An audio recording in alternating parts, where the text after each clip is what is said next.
Welcome back. We're in the newsroom at NetNewsLedger. We've got Minister Michael Gravelle, the MPP for Thunder Bay Superior North. You're changing hats a little bit in the few weeks coming to go, Michael. It's election time coming for June 7th. What do our readers and viewers need to know about Thunder Bay Superior North and Michael Gravelle? Thunder Bay Superior North is a great riding. 94,000 square kilometers. It's huge. It's one I've been proud to represent for. I've been MPP since 1995. It became Thunder Bay Superior North in 1999 after redistribution. So I've been the MPP for Thunder Bay Superior North for the last 19 years, and I love this riding. I just recently got renominated to run again for the position. As of May the 9th, I think when the writ will be issued, I will become a candidate and not an MPP or a minister anymore. And I'll be making my case from this point on to my constituents that I hope they will consider returning me to office.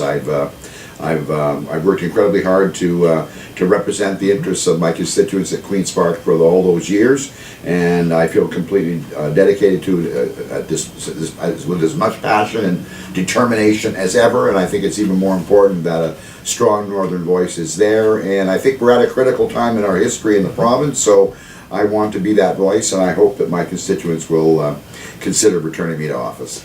What are some of the highlights, say over the last 4 to 8 years, that you really feel when your political career, whenever you decide to retire, what are the highlights? Well, people tend to point to the four-laning of the highway between Thunder Bay and Nipigon as being hugely important. I fought really hard for that. Back in 1995, when I was first elected, I identified that as a need in our riding and was turned down by the government of the day, and who felt that there just simply wasn't any justification for it. We felt that there was no alternate route on Highway 1117 between Thunder Bay and Nipigon, and I fought very hard to have that. Since 2010, there's been tremendous progress in that regard. We've got well over 50% of it completed. The vast majority of it is, the rest of it is under construction or under detailed design.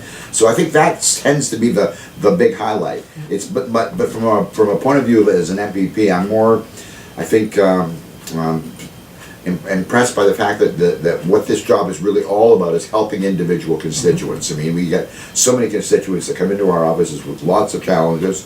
I'm very proud of the fact, for example, that even before I was a minister, I was able to push very hard to have funding for insulin pumps. This was a huge issue for people who were not able to afford their insulin pump. They weren't under a health care plan that provided it.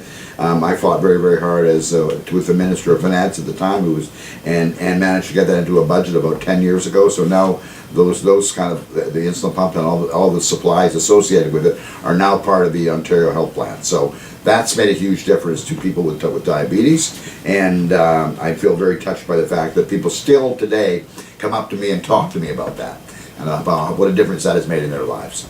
I'm talking to all of the candidates, but especially to the people who've been elected leaders in the community. I can't imagine sometimes, you must not have a day go by where you're in the riding and somebody comes up and they've got an issue to raise, or they want to find out what's going on, or it must take a toll on your day, but the passion is why you love it.